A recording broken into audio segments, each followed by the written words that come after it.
अस्सलामुअलैकुम my dear YouTube family, कैसे हैं आप सब लोग। मुझे उम्मीद है कि सब खैरियत से होंगे, खुशबाश होंगे और अपने घरों में हंसते मुस्कराते होंगे। तो अल्हम्दुलिल्लाह मैं भी बिल्कुल ठीक हूँ और काफ़ी लंबे गैप के बाद मैं आपकी खिदमत में हाज़िर हुई हूँ आज एक नई वीडियो लेकर। तो चलिए आगाज़ करते हैं। तो जैसे कि आपने टाइटल में देख लिया होगा कि आज मैं बनाने जा रही हूँ देसी घी। और देसी घी मैं किस तरह से बनाती हूँ आज मैं आपके साथ सबके साथ शेयर करूँगी।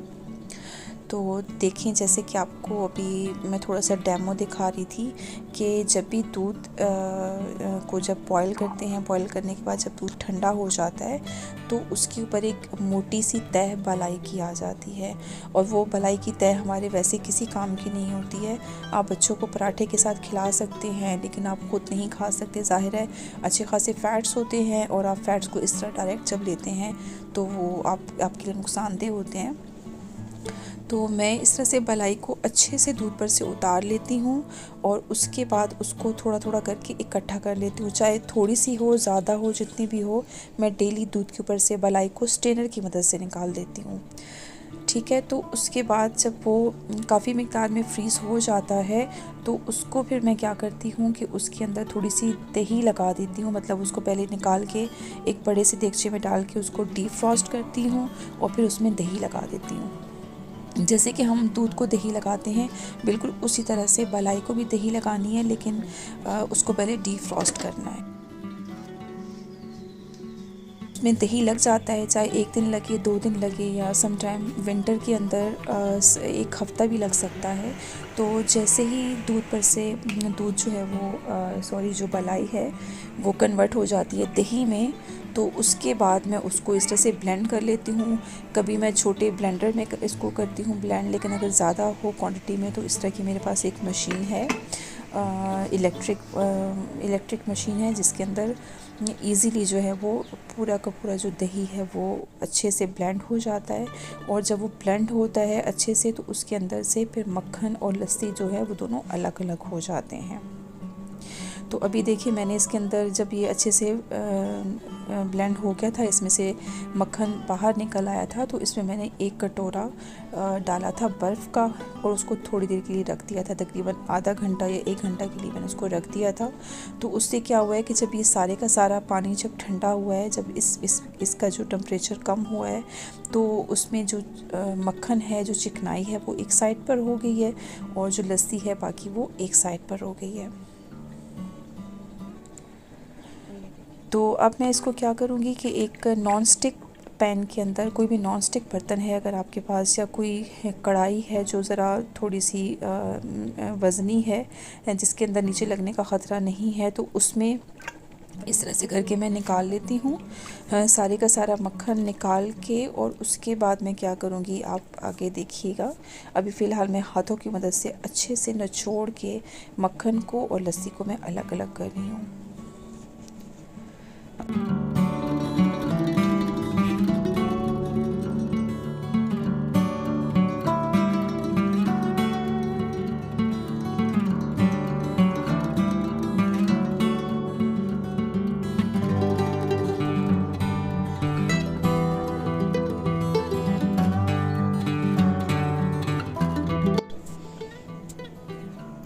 और यहाँ पे आप जैसे कि देख सकते हैं कि माशाल्लाह काफ़ी सारा मक्खन निकल आया है और ये सारा का सारा बलाई में से निकला है।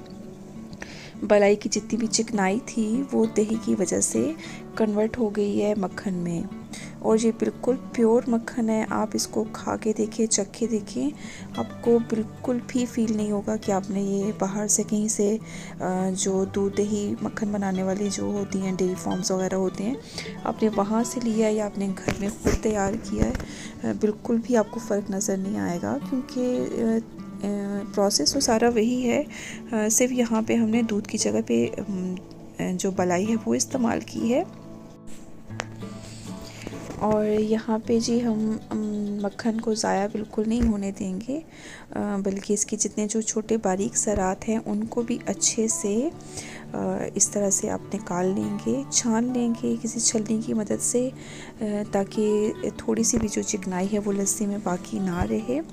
और यहाँ देखिए बिल्कुल खालिस लस्सी भी तैयार हो गई है और खालिस मक्खन भी तैयार हो गया है, अल्हम्दुलिल्लाह माशाअल्लाह। और मैं हमेशा तकरीबन 1 महीने के बाद इतना सारा मक्खन 1 या 2 महीने बाद तो आराम से निकल आता है। तो अगर मक्खन को इस्तेमाल करना हो मुझे किसी रेसिपी वगैरह में, तो मैं मक्खन भी निकाल लेती हूँ, साइड पे कर लेती हूँ। अदरवाइज़ बाकी जितना भी बचता है उस सारे का मैं घी ही बनाती हूँ, क्योंकि घी आपको पता है कि काफ़ी अरसा तक रह जाता है, लेकिन मक्खन जो है वो जल्दी ख़राब हो जाता है। तो अभी मैंने चूल्हा जो है वो ऑन कर लिया है और थोड़ा सा जो मक्खन है वो मैंने तकरीबन ½ kg के करीब होगा ये मक्खन। इसको मैंने एक अलग से छोटे से बर्तन में निकाल दिया है। इसको मैं फ्रिज में रख दूँगी और ज़रूरत पड़ने पे इस्तेमाल कर लूँगी। स्पेशली सुबह नाश्ते में ब्रेड वगैरह के साथ अच्छा लगता है। बाकी जितना भी है वो सारे का सारा जो है वो घी बनाने के लिए मैं उसको चूल्हे पे चढ़ा दूँगी। अच्छा, यहाँ पे ना आपने मक्खन के अंदर और कोई चीज़ भी ऐड नहीं करनी है, सिर्फ आपने मक्खन को देगचे में डालना है और चूल्हे पे रख देना है। आंच थोड़ी सी स्लो रखनी है, क्योंकि ये जैसे जैसे ही हल्का सा मेल्ट होता है तो ये दूध की तरह एकदम से बर्तन से बाहर आ जाता है। ये बहुत जल्दी जो है ना वो मेल्ट होके बाहर निकलता है। तो यहाँ पे आपने ख़्याल रखना है चूल्हे की जो आंच है उसको आपने स्लो रखना है, और दूसरा आपने इसके बिल्कुल पास ही खड़े होना है जब तक ये पूरी तरह से मेल्ट ना हो जाए। तो अभी देखिए ये बिल्कुल मेल्ट हो गया और वापस से लिक्विड फॉर्म में आ चुका है, क्योंकि आपको पता है चिकनाई को आप जब भी गर्म करें तो वो लिक्विड फॉर्म में तो आएगी। तो यहाँ पे ये मक्खन जो है वो मक्खन से कन्वर्ट हो गया है दही की तरफ। अब इस स्टेज पर आके आप दोबारा से मक्खन इसमें से एक्सट्रैक्ट नहीं कर सकते, क्योंकि अब इसके जो मॉलिक्यूल्स हैं, जो इसके बॉन्ड्स हैं वो टूट चुके हैं और अब ये इसमें से चिकनाई जो है वो ना एक्सट्रैक्ट हो गई है। तो अभी यहाँ पे वेट करना होगा हमें तकरीबन 1 से 1.5 घंटा, क्योंकि हम यहाँ पे आंच को तेज़ नहीं करेंगे। आंच को अगर तेज़ करेंगे तो ये बाहर भी निकल आएगा और इसको जलने का भी ख़तरा है। तो यहाँ पे आपने चूल्हा बिल्कुल आहिस्ता रखना है और वेट करना है। 1 घंटे तक आप इसको बेशक छोड़ दें, हल्की आंच पे, नीचे नहीं लगेगा जब तक कि इसका मिक्सचर जो है ना वो मतलब वो पक नहीं जाता, ब्राउन नहीं हो जाता, उस वक्त तक ये नीचे नहीं लगेगा। बस आपने ये ख्याल रखना है कि आपने 1-2 दफ़ा इसमें चम्मच जो है वो चला देना है। तो अभी ये देखिए बिल्कुल आहिस्ता मैंने आंच की हुई है और काफ़ी सारा जो है वो घी इसके ऊपर आ चुका है, और बाकी जो इसका मिक्सचर है वो अभी वाइट कलर में ही है, थोड़ा थोड़ा हल्का हल्का इसका कलर चेंज हो रहा है। और यहाँ पे भी आप घी को इसमें से एक्सट्रैक्ट कर सकते हैं, निकाल सकते हैं, लेकिन मुझे ऐसा लगता है कि यहाँ पे अगर आप घी को निकाल लेंगे तो थोड़ा सा एक कच्चापन जो है वो घी में रह जाएगा, और जिसकी वजह से घी जल्दी ख़राब होने का ख़तरा है। तो अभी हम इसको थोड़ा सा पकने देंगे और इसके अंदर जो मिक्सर है उसको हम थोड़ा ब्राउन होने देंगे। बिल्कुल डार्क ब्राउन नहीं करेंगे, इसको लाइट ब्राउन ही रखेंगे, बट इसमें से जो इसका कच्चापन है वो उसको हम ख़त्म होने देंगे।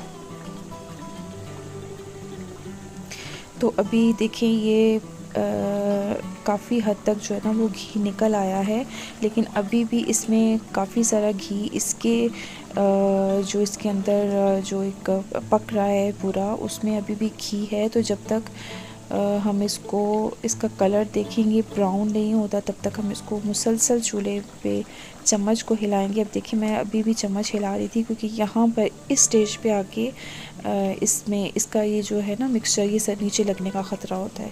तो आपने इस चीज़ का बहुत ज़्यादा ध्यान रखना है। इसमें काफ़ी मेहनत लगती है, ज़ाहिर है आप एक बहुत ही प्योर चीज़ अपने घर में बना रहे हैं तो मेहनत तो लगेगी। आपको पता है कि इस वक्त देसी घी का क्या रेट है, अगर आप बाज़ार से लेते हैं, बाज़ार में तो आपको कभी खालिस मिलेगा भी नहीं। मैं नहीं समझती कि आपको बाज़ार में, मार्केट में, शॉप्स पे कभी भी देसी घी घी या शहद आपको खालिस हालत में मिलेगा, ये नामुमकिन है, मैं इसको बिल्कुल नहीं मानती। तो आपको ये आप शहद तो ज़ाहिर घर में नहीं बना सकते, लेकिन देसी घी आप बना सकते हैं, थोड़ी सी आपको एफर्ट करनी पड़ेगी।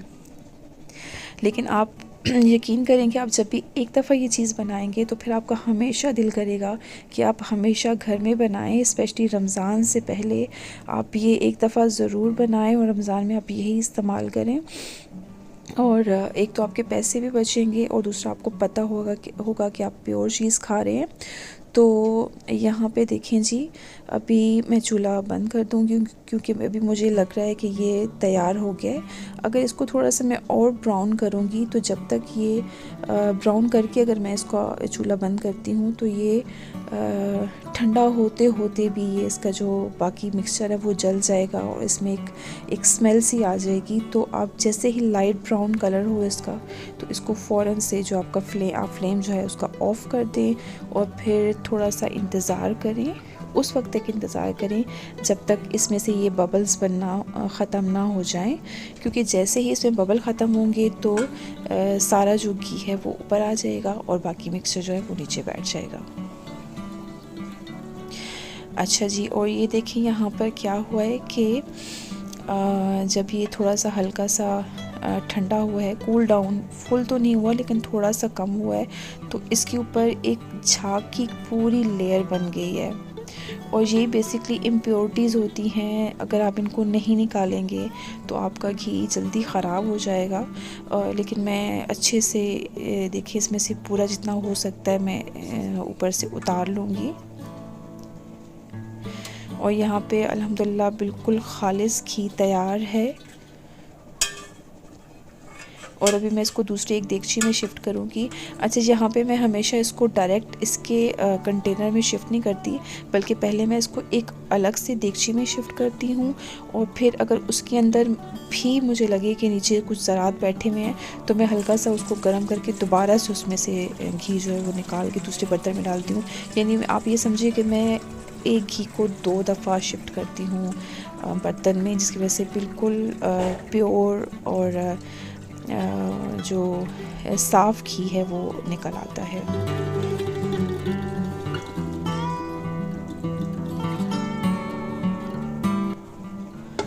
और ये देखिए माशाल्लाह अल्हम्दुलिल्लाह काफ़ी सारा घी निकल आया है, लेकिन अभी भी स्टिल इसमें काफ़ी सारा घी है और इसको निकालने के लिए मुझे अभी यहाँ पे बहुत एफ़र्ट करनी पड़ेगी।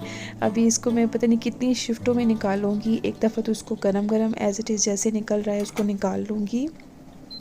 इसके बाद फिर मैं इसको रख दूँगी काफ़ी देर के लिए, थोड़ा सा बर्तन को टिल्ट करके रखूँगी, उसमें से निकलेगा। फिर जब देखूँगी कि नहीं अभी इसमें और भी है लेकिन वो ठंडा हो गया है, तो मैं दोबारा से बर्तन को गर्म करूँगी, फिर उसमें से मज़ीद निकालूँगी। तो इस तरह से 3-4 दफ़ा मैं कोशिश करती रहती हूँ कि इसमें से सारे का सारा जो है वो देसी घी मैं निकाल सकूँ। तो अभी देखिए मैं अच्छे से स्ट्रेनर की मदद से इसको प्रेस कर रही हूँ ताकि जितनी भी इसमें जो लिक्विड है, जितना भी ऑयल है वो निकल आए।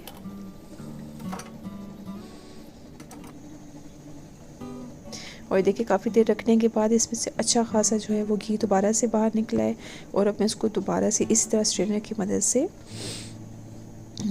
इसको जो है वो बर्तन में निकाल लूँगी। और आपको मेरी आज की इतनी लंबी सी वीडियो से कम इतना तो समझ आ गया होगा कि इसमें मेहनत बहुत ज़्यादा लगती है। अभी ये तो मैंने आपके लिए सिर्फ 10 से 15 मिनट की वीडियो बनाई है, लेकिन इसको जो असल टाइम था वो मुझे कम से कम भी 2-3 घंटे लगे हैं पूरे प्रोसीजर में। और सम टाइम तो ऐसा होता है कि मैं एक दिन में सारा काम नहीं कर सकती, तो फिर इसको मैं 2-3 दिन लगा के मैं इसको करती हूँ जब तक कि अच्छे से घी एक्सट्रैक्ट नहीं हो जाता पूरे मिक्सचर में से। मैं 2-3 दिन लगी रहती हूँ इसके साथ, थोड़ा सा आज किया, थोड़ा सा कल किया, और उसका करते करते फिर मैं आखिरकार कामयाब हो जाती हूँ कि मैं सारा इसमें से घी निकाल सकूँ। क्योंकि हमेशा ये बात याद रखिएगा कि जो रिस्क है वो अल्लाह ताला ने हमें नसीब से दिया है। अल्हम्दुलिल्लाह हम खुश नसीब हैं कि हम इतनी बड़ी दुनिया में, जहाँ पे भूख भी है, अफलास है और बहुत परेशानियां हैं, उसमें हमें अल्लाह ताला ने हर तरह के रिस्क से नवाज़ा है, हर तरह की नेमत से नवाज़ा है। तो हमें अल्लाह ताला की हर नेमत का शुक्र अदा करना चाहिए और जो रिस्क अल्लाह पाक ने दिया है उसकी हिफाजत करनी चाहिए। तो कभी भी कोई चीज़ वेस्ट नहीं करनी चाहिए। तो जी आज देखिए हमने बालाई से कितना अच्छा देसी घी निकाला है, मक्खन भी निकाला है। तो आप इस तरह से ज़रूर ट्राई कीजिएगा। और अगर आपको मेरी वीडियो आज की अच्छी लगी हो तो उसको लाइक कर दीजिएगा और मेरे चैनल को सब्सक्राइब करना मत भूलिएगा। मैं आपको इंशाल्लाह आगे भी आने वाले टाइम में अच्छी अच्छी चीज़ें बना के आपके साथ शेयर करूँगी, अपनी डेली व्लॉगिंग भी करूँगी।